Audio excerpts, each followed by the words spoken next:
Welcome बच्चों। ये कुछ MCQs है जिसे आज हम लोग सॉल्व करने वाले हैं, तो शुरू करते हैं। पहला MCQ है, an integer m is said to be related to another integer n if m is a multiple of n, m is a multiple of n then the relation is, यानी ये क्वेश्चन हमने solve भी किया है कई बार कि m जो है वो मल्टीपल ऑफ n है, तो ये m, n रिलेशन में होगा। तो ये अपने को पता है कि m का मल्टीपल है तो वो रिफ्लेक्सिव हो गया, लेकिन अगर m n का मल्टीपल है और n m का मल्टीपल हो तो सिमेट्रिक होगा, लेकिन ये ज़रूरी नहीं है। जैसे 4,2, ये 4 जो है वो 2 का मल्टीपल है, लेकिन 2,4 फिर रिलेशन में नहीं होगा, तो ये सिमेट्रिक नहीं हुआ। तो रिफ्लेक्सिव एंड सिमेट्रिक का ऑप्शन चला गया, ठीक है। इक्विवेलेंस रिलेशन का ऑप्शन चला गया, सिमेट्रिक एंड ट्रांजिटिव का ऑप्शन चला गया, तो आंसर आपका होगा रिफ्लेक्सिव एंड ट्रांजिटिव। अब ये चेक कर सकते हैं आप, है ना, ये किया था हमने सॉल्व पहले कि ए बी मान लीजिए रिलेशन में है और बी सी रिलेशन में है, तो इसका मतलब ए सी भी रिलेशन में होगा, यानी ए सी का मल्टीपल होगा। इसको ऐसे किया था, A is equals to K times of B और B is equals to L times of C. तो अब यहाँ से b की वैल्यू यहाँ से पुट कर दीजिए, तो a बराबर के एल टाइम्स ऑफ c, यानी a is a multiple of c। ये जो है वो c का मल्टीपल हो गया, तो ac भी रिलेटेड हो गया, तो ये ट्रांजिटिव आपका है। तो ये एक चीज़ हमें चेक करने की ज़रूरत भी नहीं थी, क्योंकि हमारा आंसर पहले ही आ चुका है। अगला एक क्वेश्चन है, which of the following defined on z is not an equivalence relation, यानी इंटीजर पर डिफाइन किया गया है और कौन सा इसमें इक्विवेलेंस नहीं है। यानी इसमें से 4 में से 3 इक्विवेलेंस हैं, एक नहीं है, वो एक हमें ढूंढना है।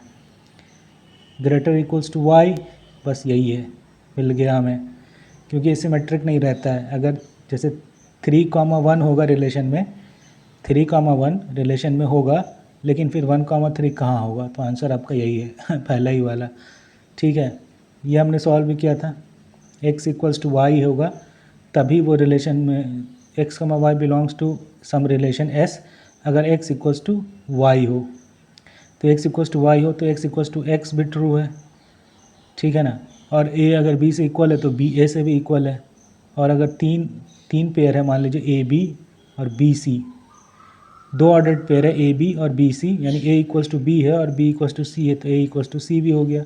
तो ये जो है ये हो गया तीनों, ये हो गया तीनों। उसी तरह x minus y is even, ये भी इक्विवेलेंस हो जाएगा, ठीक है ना, ये भी आपका इक्विवेलेंस हो जाएगा, क्योंकि x माइनस इवन है तो x माइनस एक्स भी इवन होगा, तो ये x का x बिलोंग्स टू रिलेशन।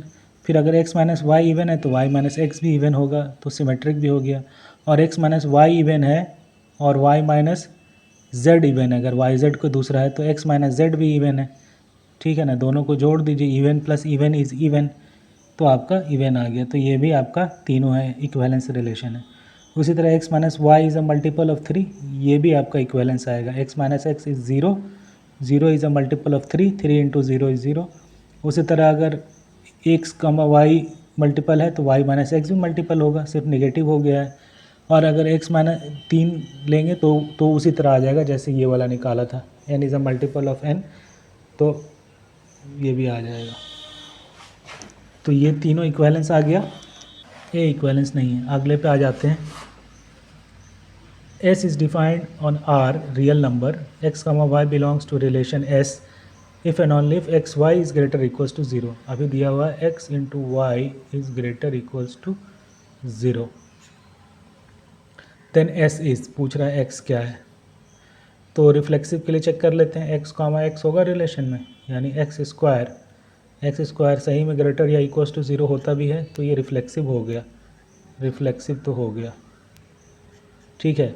और अगर ए बी रिलेशन में है, ए बी अगर सपोज कीजिए रिलेशन में है, this implies a b is greater equals to 0, तो जब ए बी ग्रेटर देन 0 है तो बी ए भी ग्रेटर इक्वल्स टू 0 होगा।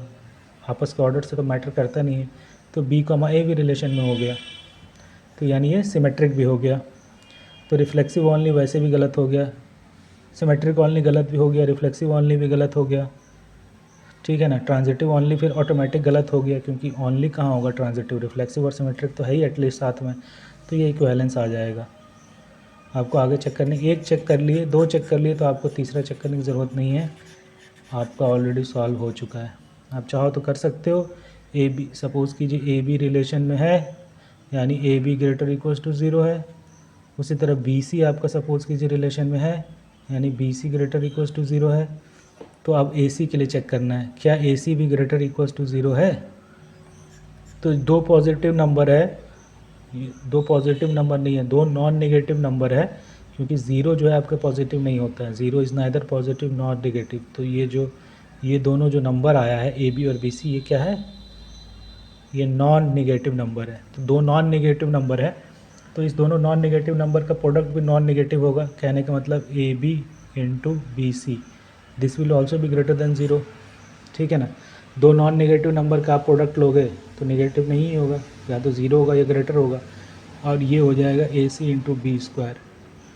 ये हमेशा पॉजिटिव है, ठीक है ना, ये हमेशा पॉजिटिव है। तो इस टोटल को पॉजिटिव होने के लिए इसको भी पॉजिटिव होना ही पड़ेगा, क्योंकि अगर ये नेगेटिव हो जाएगा तो negative into positive is negative. तो पॉजिटिव के साथ पॉजिटिव मल्टीप्लाई करेंगे तो ही पॉजिटिव मिलेगा, ठीक है ना।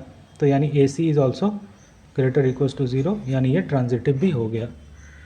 तो आपको ऐसे चेक करने की ज़रूरत नहीं थी, आप पहले ही बना चुके हो क्वेश्चन। इसीलिए एलिमिनेशन तो हमेशा करना ही है, आपका मेहनत बचेगा, टाइम बचेगा, और आपको फील गुड भी कराएगा एग्ज़ाम में। एग्ज़ाम में अगर क्वेश्चन सॉल्व करके फील गुड होता रहे, ये फील ना हो कि भाई बहुत टाइम खा गया ये क्वेश्चन, तो आप बढ़िया से आगे बढ़ते रहते हो एकदम मस्त हाथी की तरह से। लेकिन जहाँ आपको लग गया भाई ये क्वेश्चन तो बन गया लेकिन लग गया बहुत टाइम, तो फिर अगले क्वेश्चन में दिक्कत होती है। इसलिए आप फील गुड करते रहो एग्ज़ाम में। तो अगले क्वेश्चन को देख लेते हैं 45। If a is 1 2 3 then the number of equivalence relation containing 1 और 2। 1 2 को लेते हुए कितना इक्वेलेंस रिलेशन हम लोग बना सकते हैं। तो ये सिंपल काउंटिंग का क्वेश्चन है, इसलिए सिर्फ 3 ही एलिमेंट दिया है, ज़्यादा देता तो अपन कंफ्यूज होना शुरू हो जाते बनाने में। तो इसको कोई भी इक्वेलेंस रिलेशन कैसा बनेगा हमें निकालना ही पड़ेगा बेसिकली। इसमें 1,1 होना चाहिए, 2,2 होना चाहिए, 3,3 होना चाहिए। सबसे छोटा इक्वेलेंस रिलेशन जो होता है वो यही होता है, आइडेंटिटी रिलेशन। ये आपका सबसे छोटा रिलेशन है जो इक्विवेलेंस है, यानी सबसे छोटा इक्विवेलेंस रिलेशन जिसमें कितना एलिमेंट होना चाहिए, मिनिमम 3, जितने ए में है। तो ये आपका इक्विवेलेंस हो गया, ठीक है ना। अब इसके बाद बाकी क्या क्या एलिमेंट इसमें डाल सकते हैं वो लिख लेते हैं। एक तो पेयर बनता है 1 2 2 1 का, एक है 2 3 3 2 का, और एक 1 3 3 1 का। ये 3 पेयर हैं जिसको हम लोग डाल सकते हैं रिलेशन में, क्योंकि रिलेशन में मैक्सिमम नंबर ऑफ एलिमेंट्स कितने हो सकते हैं, ए का ए इंटू ए का जितना होगा उतना ही डाल सकते हैं। ए इंटू ए यानी 3 इंटू 3 हो सकता है नंबर ऑफ एलिमेंट, यानी 9। तो ये 3 ये हो गए रिफ्लेक्सिव वाले, प्लस 6 ये हो गए 9। अब इसमें से हमको इस 9 में से कितने रखने हैं जिसमें 1 2 होगा, ये मैक्सिमम डाल सकते हैं, वो इतने हैं। सबसे छोटा इक्विवेलेंस रिलेशन आपका ये हो गया है, लेकिन इसमें 1 2 नहीं है, आपको 1 2 डालना पड़ेगा। तो आप अकेले 1 2 डालोगे नहीं, आपको 1 2 के साथ साथ 2 1 भी डालना होगा। तो 1 2 2 1 आपने डाल दिया इसमें। तो 1 2 2 1 जैसे आप इसमें डालोगे तो ये इक्विवेलेंस अभी भी है, क्योंकि इस रिफ्लेक्सिव तो हो ही गया, सिमेट्रिक हो गया, 1 2 2 1 डाल रहे हैं, और ये ट्रांजिटिव भी हो गया। 1 2 2 1 है तो 1 1 है, 2 1 1 2 है तो 2 2 है। तो ये पेयर अगर आप सिर्फ डालते हो इसमें तो एक इक्विवेलेंस रिलेशन हमको मिल गया, ठीक है ना। उसके बाद दूसरा, अगर 1 2 2 1 के साथ साथ आप अगर सपोज करो ये पेयर डाल देते हो, तो ये पेयर डालने के बाद वो ये पेयर भी आप डालते हो, इसको तो अब डालना ही है मिनिमम, ये इतना तो होना ही चाहिए अपने कंडीशन के लिए, क्वेश्चंस के कंडीशन के लिए इतना बड़ा तो हमें चाहिए ही चाहिए। ये मिनिमम आ गया है, इतना बड़ा तो चाहिए ही चाहिए। रिफ्लेक्सिव का पोर्शन प्लस 1 2 2 1, तो ये एक काउंट बन गया। अब कॉम्बिनेशन ये बनता है कि इसमें ये वाला पेयर डालो, इसमें ये वाला पेयर डालो, और इसमें ये दोनों पेयर डालो, ठीक है ना। ये 3 कंडीशन बनता है। तो तीनों में से कौन सा इक्विवेलेंस बनेगा और कौन नहीं बनेगा। पहले आप ये पेयर डालते हो सिंगल, 2 3 3 2 डाल दिए इसमें। जैसे ही 2 3 3 2 डालोगे सिमेट्रिक तो हम होते हुए ही डाल रहे हैं, क्योंकि 2 2 3 2 डाल रहे हैं तो सिमेट्रिक है ही, लेकिन ट्रांजिटिव अब नहीं रहा, 1 2 है, 2 3 है, यानी 1 3 होना चाहिए और हम सिर्फ यही डाल रहे हैं, अभी ये नहीं डाल रहे हैं। तो अब ये डाल दिए तो वो क्या हुआ, ट्रांजिटिव नहीं रहा, यानी हमको दोनों डालना पड़ेगा साथ में, हमको ये भी डालना पड़ेगा, दोनों डालना पड़ेगा, यानी अब ये सबसे बड़ा रिलेशन बन ही गया है, ये हो गया ए इंटू ए, दोनों डाल दिए तो आपका ए इंटू ए आ गया, तो ये दूसरा आपका इक्विवेलेंस रिलेशन बन गया। तो 2 आंसर होंगे इसके, सिर्फ 1 3 3 1 डालोगे तो फिर वही केस हो जाएगा, 2 1 1 3 तो 2 3 होना पड़ेगा, यानी इसको भी डालना पड़ेगा, यानी ये तीनों डालना पड़ेगा।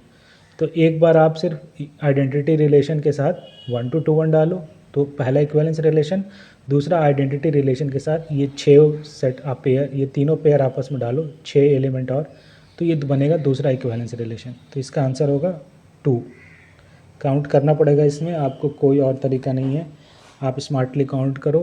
3 से ज़्यादा एलिमेंट के लिए ऐसे क्वेश्चन नहीं पूछेगा, अगर 4 के लिए पूछ रहा है तो एक बार करके घर पे देख लो, ताकि थोड़ा सा फील रहे, पूछना नहीं चाहिए, क्योंकि ये इसमें कुछ दिमाग नहीं लगाना है, ये सिर्फ आपका पेशेंस का टेस्ट है, धैर्य। इस तरह का क्वेश्चन जब आ जाए काउंटिंग वाला, जिसमें आप अगर नंबर ऑफ़ एलिमेंट्स 4 दे दे, तो ये आपका दिमाग का टेस्ट नहीं है, ये आपका पेशेंस का टेस्ट है, कितना धैर्य है आप में। अगर आप पेशेंस खो दिए तो आंसर गलत पहुंच जाओगे और टाइम बहुत लग जाएगा। अगर पेशेंस के साथ बनाओगे तो ठीक है, टाइम तो लगेगा लेकिन आंसर सही आ जाएगा। तो आज के लिए इतना ही। तो यहाँ पे आप लोगों का रिलेशंस चैप्टर ख़त्म हुआ, अगले लेक्चर में हम लोग फंक्शंस शुरू करेंगे। जिन लोगों को ये वीडियो लेक्चर पसंद आया हो वो प्लीज़ इसे लाइक करें और इस चैनल को सब्सक्राइब भी करें, ताकि आपको और वीडियो के नोटिफिकेशंस मिलते रहें, और इस चैनल को आप अपने दोस्तों के साथ शेयर भी करें ताकि वो भी इससे लाभ उठा सकें। Take care and thank you.